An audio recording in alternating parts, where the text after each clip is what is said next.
Hola, Geek fans. Welcome back. It's time for a Geeks at the Movies review. Spoiler review.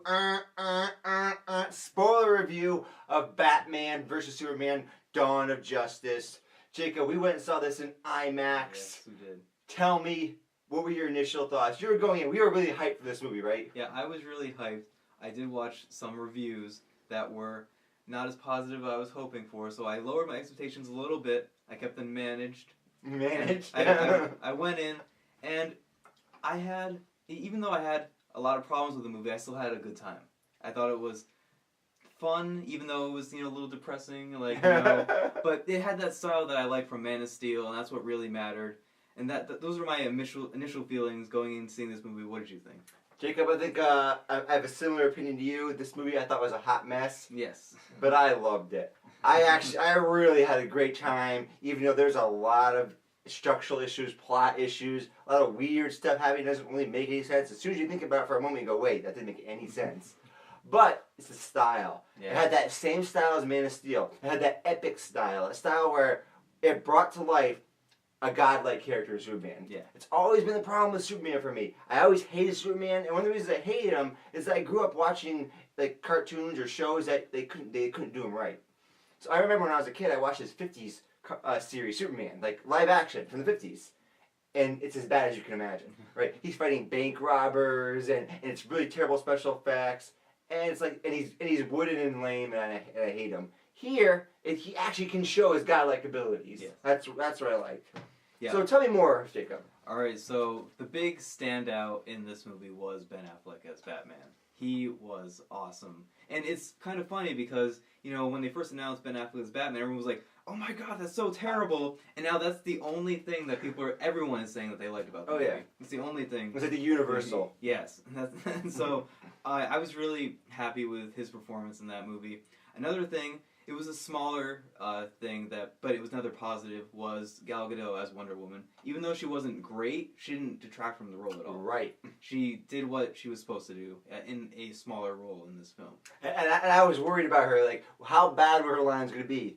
And her lines were passable. They worked. Yeah. They did what they needed to do. Yeah. I wasn't like, oh my god, this is amazing. But I was really impressed by her when she was fighting. Yeah. I actually bought it. Yeah. That's what I was like, oh, am I going to buy her fighting, or is this going to be bad? It's going to be like an Arrow, where they have some of the characters that really shouldn't be fighting, and you know it's not believable. No, I bought it. Yeah, I really liked, I started geeking out when she used the lasso of truth. Yeah, I was like, yes! Yeah. I was like, yes! And another thing I really liked, Gal Gadot added a little, touch to the character when, she gets knocked back by Doomsday, and she's on the ground, she looks up and then just smiles at him, and then, goes back and fights him.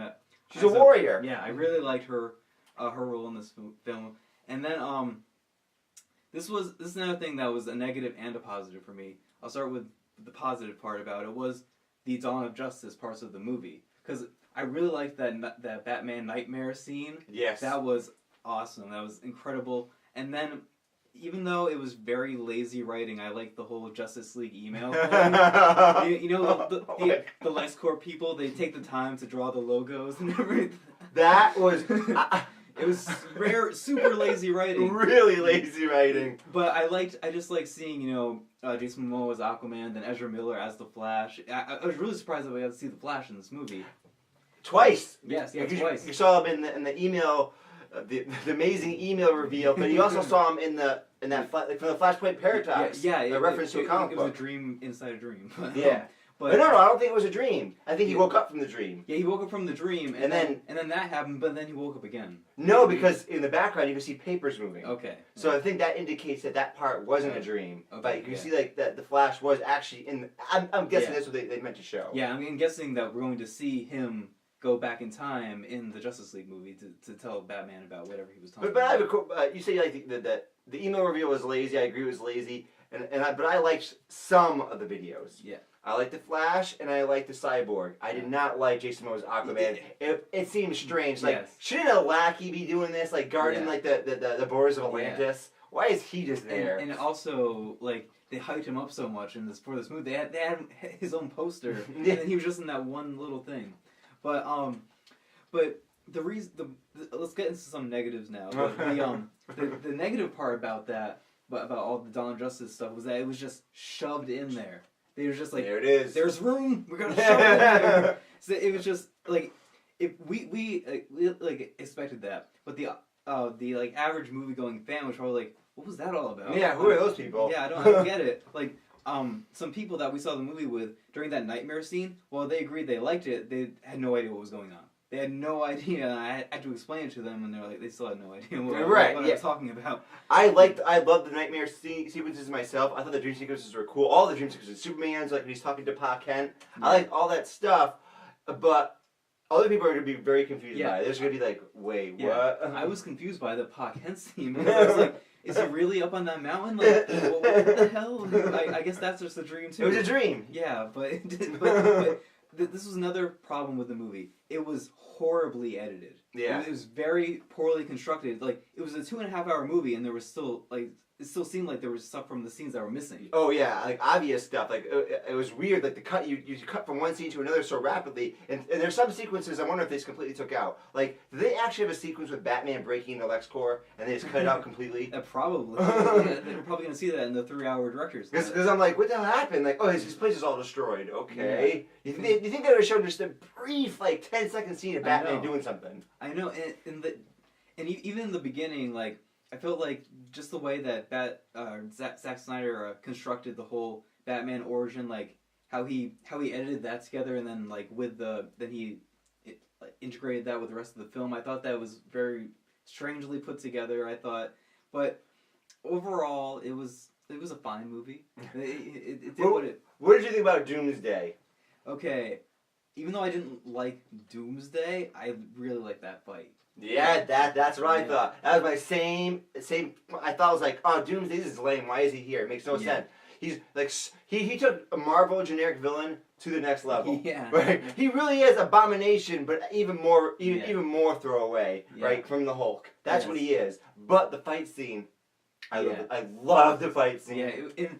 This movie had a lot of influence from The Dark Knight Returns, the graphic novel that we reviewed on the show before. And I really like that scene when Superman takes him into space, and then he gets hit by the nuke. That was right out of the comic book. I love that. Because in the comic book, he's taking a nuke out into space, then it blows up on him, and then he's like just skin and bones floating in space. I love the CG they used on him. Yeah. Like he was all sunken in and like really creepy looking. Yes, and then the power of the sun brings it back to life. And I really like that. And then there's the whole surprise at the end where he gets killed. But okay, that's the one thing that took me out of the movie. Was as soon as he got killed, like I was. Yes. Let me tell you, folks. I was a little messed up when I saw the movie. I got myself prepared for the movie, right? And I was enthralled by. We saw it in IMAX 3D, and I was like, "This is so amazing! This is so amazing! This is so amazing!" Superman is killed. The thing about it that I didn't like was at the very end when they showed the dirt about to rise, because it took away everything, whatever emotional attachment that here. Let me explain my internal workings. As soon as he got killed, I went, "Oh, he's not dead. Yeah. This is gonna be a waste of It's gonna be a waste of the next 5 minutes of my time. Yeah. Because I figured it'd be like a few minutes of Batman and Wonder Woman, and then you see Lois laying off in the distance. Oh my God! And then you go. Oh no, I'm still here. That's what I thought, right? And then when they started showing the funeral scenes, I'm like, oh, wow, maybe they're going to go with this. Maybe they're actually going to go through this. I mean, they're going to bring him back in the next movie, obviously. But maybe for this movie, they're going to go through with it. I'm like, okay, that's a bold choice. And then the fucking dirt rose, and he's alive. Yeah. Why did the dirt rise? It's gonna be. We know he's gonna come back, but why did you have to do it there in the movie itself? It's gonna be weird now because like the first half hour of Justice League is probably going to be about him coming back to life. Yeah. It was just to throw it in there to like, or let's put like all these great pieces of these amazing comic book storylines and put them in there. Have one of them be the death of Superman. I don't know. That was a waste. What did you think of Jesse Eisenberg? Okay, he was. A lot of people either like liked him or hated him. I was in the middle. I thought that he was. Medium. He was serviceable, but he didn't have. He had motivation for not liking Superman, but they didn't flesh it out enough. That's what I thought. They didn't flesh out his inner workings enough, because he has this one line about his grandfather, like how he had to deal with Hitler and tyrants like that, and he sees Superman as a possible tyrant. So I understood that, but didn't go into it enough. I thought maybe they will in future films. I like seeing him bald at the end. I don't know. I also was medium on his performance, but and again, I'm not a big Superman comic book fan. Actually, I really have until the Zack Snyder Supermans. I actually have hated Superman. Now I like Superman, but anyways, so I don't know too much about Lex Luthor. But from the little I know and from what I've seen, in the old TV show and the cartoons and stuff, that's that Lex Luthor. Yeah. He isn't crazy like that. Yeah, this was a very different take on right, it. and I think that is probably going to piss off comic book fans. Yeah. I didn't mind it. Yeah. I didn't think it was great. It was like, oh, it's serviceable. Yeah. But to me, it wasn't the comic book Lex Luthor. Now, let's go like the comic book characters. Now, Batman. Is he the comic book Batman? Because Batman kills this movie. A lot of people are pissed off about that. Yeah. To me, though, he embodies Batman from the comic book. The aspect where he kills people, I never really bought that anyway. To me, it never really made sense. I'm not going to go into my whole rant about that.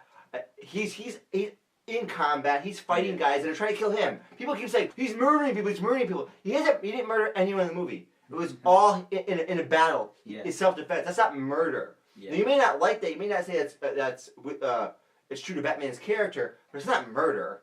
Yeah, I actually like the fact that he kills people in this movie. The only thing, I just had one problem with it. They could have just added in one line explaining why he kills people, and that would have made it better.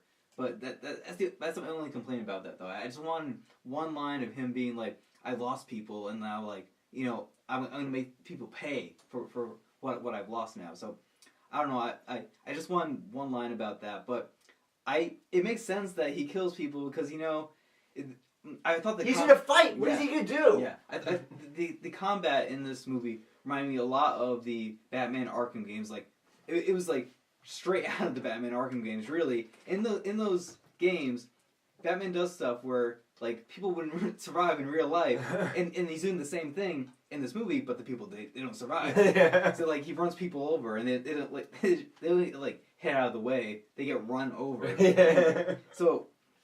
I really like that Batmobile scene where he like drives through the building, off of like one of the second floor of the building, hits the top of the truck and just like knocks the roof off of it. It was I thought it was so good. But I think you probably agree with me about this. His suit is armored. Yes! Yes! It has armor underneath the fabric. Yes! He actually has a real freaking battle outfit. Yes. It actually makes sense. This Batman actually is logical. Yeah. At one point, some guy point blank shoots him in the back of the head. Yeah, and he doesn't point flinch. blank. He doesn't flinch. He just turns around and beats the crap out of him. He gets shot multiple times. Yes. But he's actually... This Batman actually made me go, hey, yeah, okay. He has super high-tech shit. Yeah. He has he has military-grade equipment. He is wearing special body armor, obviously. Yes. And, even though they don't say it, I think he's been taking some steroids or something. Because he does things that there's no way a regular... The Rock couldn't do it. Like the Olympic lifters couldn't do the things he does. Yeah. Like at one point, he like shoots his grappling hook into a crate and then like swings it over his head. Come on, that thing must weigh like 1,000 pounds.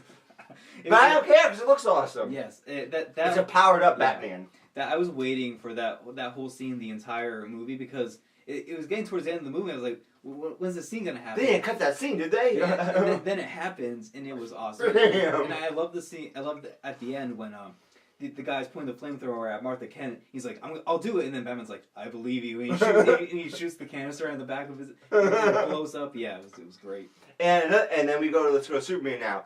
I've heard some complaints about Henry Cavill's performance. He's wooden. He's boring.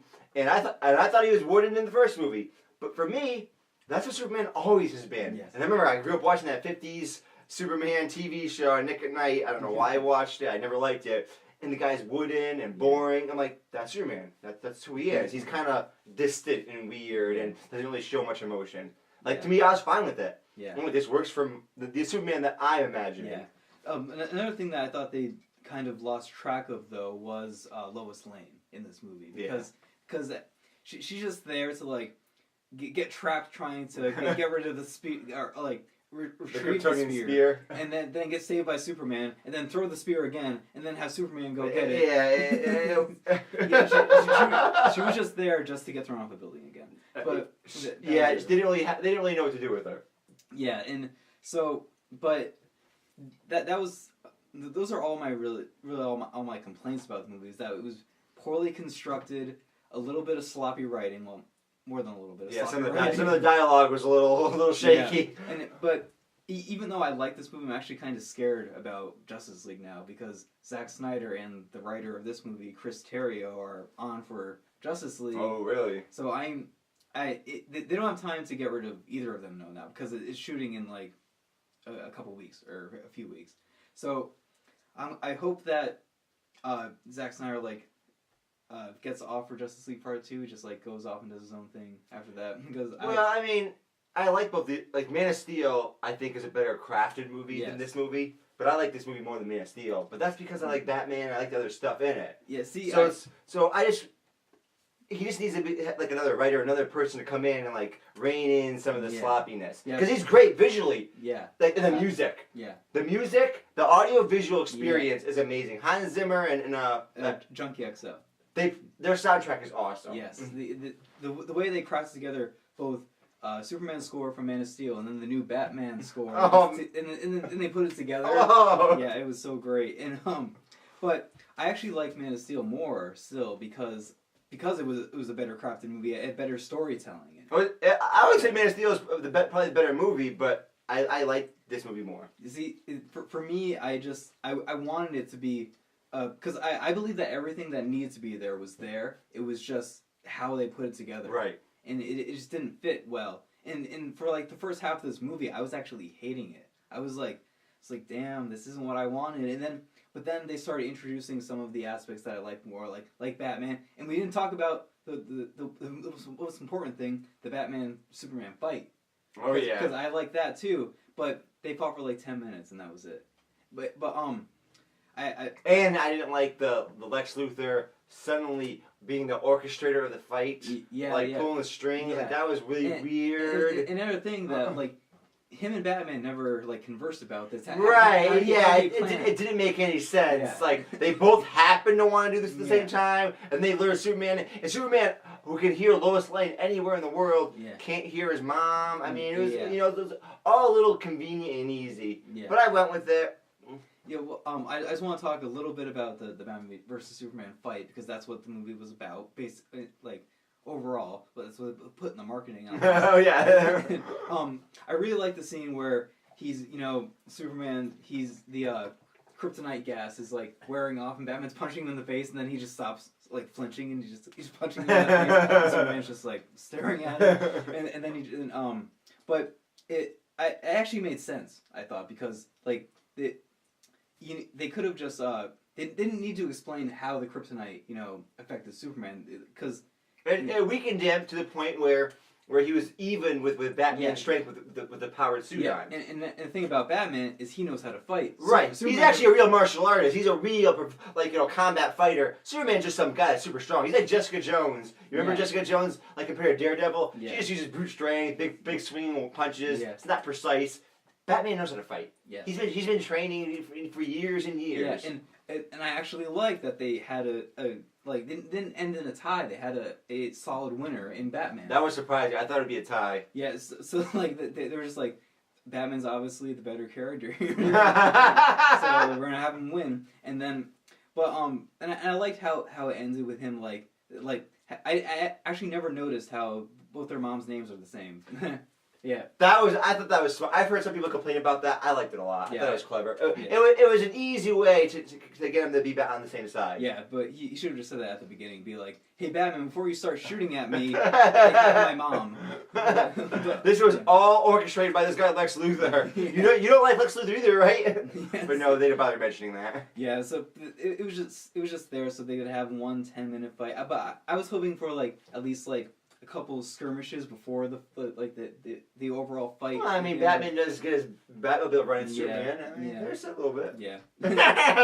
And in this movie, it had slightly more humor than Man of Steel. Slightly. Slightly more. The one line from Perry White: "Crime in Gotham." Another headline: "Water wet." But, I like the line where Batman saves his mom. Yeah. And she's like, I'm one of Superman's friends. Oh, I guess that because of the cape. Yeah. Yes. So overall, I like this movie, even though it was a disappointment for me. It was a disappointment, but I still liked it. I'm gonna give it a positive score. But what are you gonna give it?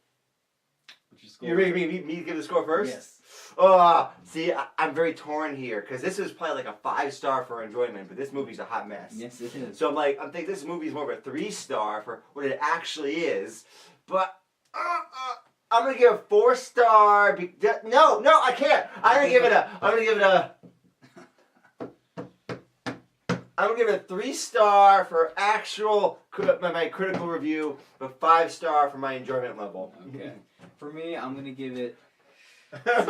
See, coming out of this movie, I honestly would have given it like a 6 out of 10. I'm gonna probably bump that up to a 7. Ooh. People are like going backwards though, but I've had more time to analyze it now. So the enjoyment level and the critical analysis combined, it would be a 7 out of 10.